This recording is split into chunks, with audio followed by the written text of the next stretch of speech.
Karibu sana kipenzi changu. Hii ni Mapishi Food Life na leo tunaenda kujifunza namna ya kupika wali uliochanganywa njegere pamoja na karoti. Huu wali ni mtamu sana. Tazama mpaka mwisho ili uweze kuelimika. Na kama bado haujasubscribe, tafadhali fanya hivyo ili uweze kujipatia vipindi vyetu vya mapishi pale tu tunapokuwa tunaposti. Na kwa kuanza pishi letu tunaenda kuanza kama ifuatavyo. Kama jinsi unavyoona, hiyo ni nusu kikombe. Kama jinsi unavyoona, nusu kikombe mchele na njegere kiasi. Kama jinsi unavyoona pia na karoti. Utatamani wewe mwenyewe uzidishe nini kwenye hilo pishi. Kama jinsi unavyoona tena kukata kwa karoti kwa urefu na pia nitakata kwa vipande ili tuweze kupata size ya cubes. Ningependa kujua unapikaje wali wa njegere na karoti nyumbani au unapikaje wali nyumbani? Hem, tuandikie hapo chini tuweze kujua mapishi mengine tofauti na haya. Kama jinsi unavyoona kila kitu kiko tayari na hapa tunaelekea jikoni. Tena kumimina maji kikombe kimoja. Tumia kikombe kile ulichotumia kupima mchele. Kwa pima kikombe kimoja instead of nusu kikombe. Funika sufuria na tutaenda kuachemke mpaka pale itakapokuwa imeshachemka. Nitaenda kuweka chumvi na nitachanganya kwa ajili ya ladha. Hichi ni kiungo muhimu sana hasa kwa chakula. Bila kusahau nitaenda kuweka mafuta, unaweza kutumia vijiko 2, 3, ni wewe tu kulingana na wingi wa mchele wako kama jinsi unavyoona. Baada hapo nitaenda kusafisha mchele na nitakuja kuweka ambao ndio ule mchele nusu kikombe. Kama jinsi unavyoona.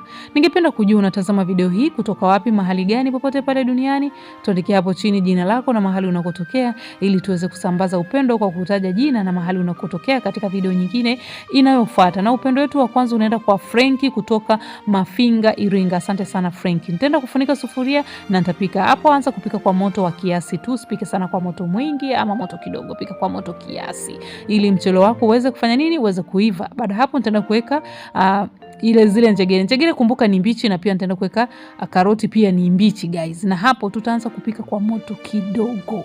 Usipike kwa moto mwingi. Changanya vizuri ili iweze kuchanganyikana. Pika kwa moto kidogo sana. Kama jinsi unavyoona nitaenda kufunika sufuria na nitaacha ziendelee kuiva kama jinsi unavyoona. Upendo wetu mwingine unaenda kwa Madam Vero kutoka Chamanzi. Asante sana Madam Vero. Na hapo baada kufunua nitaenda kuweka nazi kama jinsi unavyoona. Hiyo ni nazi ya dukani. Nitaenda kutumia vijiko 2 vya nazi kama jinsi unavyoona. Au unaweza kutumia nyingi kadri upendavyo. Na hapo nitaenda kuchanganya. Kumbuka maji yalibakia kidogo. Yaani maji yalibakia bado wali ni mbichi na bado kuna vimaji haujakauka, ndio maana nikaweka. Baada hapo nitapitisha vizuri kama jinsi unavyoona.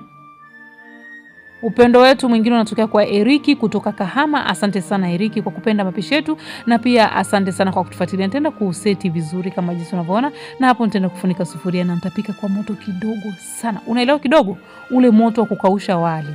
Kama jinsi unavyoona wali wetu ambao tayari uko tayari kama jinsi unavyoona. Upendo wetu mwingine unatoka kwa Tunguja Ali kutoka Kenya. Asante sana Tunguja Ali kutoka Kenya, bila kumsahau huyu mwingine anaitwa Fatma kutoka Zanzibar. Asante sana Fatma.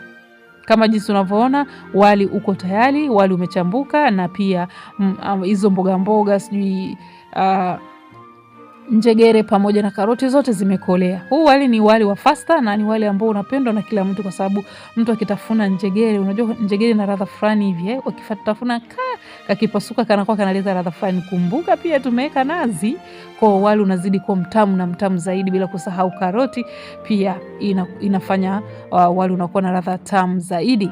Ningependa kujua unapikaje wali nyumbani, tuandikie hapo chini. Pia usisahau kusubscribe kama bado haujasubscribe katika YouTube channel hii. Namna kusubscribe katika video unaitazama mkono wako kulia kwa chini kuna neno limeandikwa subscribe, bonyeza hilo neno, pia bonyeza kengele ya notification. Napenda kutoa shukrani za dhati kwa wale wote ambao tayari wamekuwa kutufuatilia, bila kusahau wale ambao tayari wamesha subscribe. Asanteni sana. Bila kukusahau wewe unayetazama video hii. Asante sana kwa kutazama video hii. Kwa heri, tukutane katika pishi jingine linalofuata. Asante.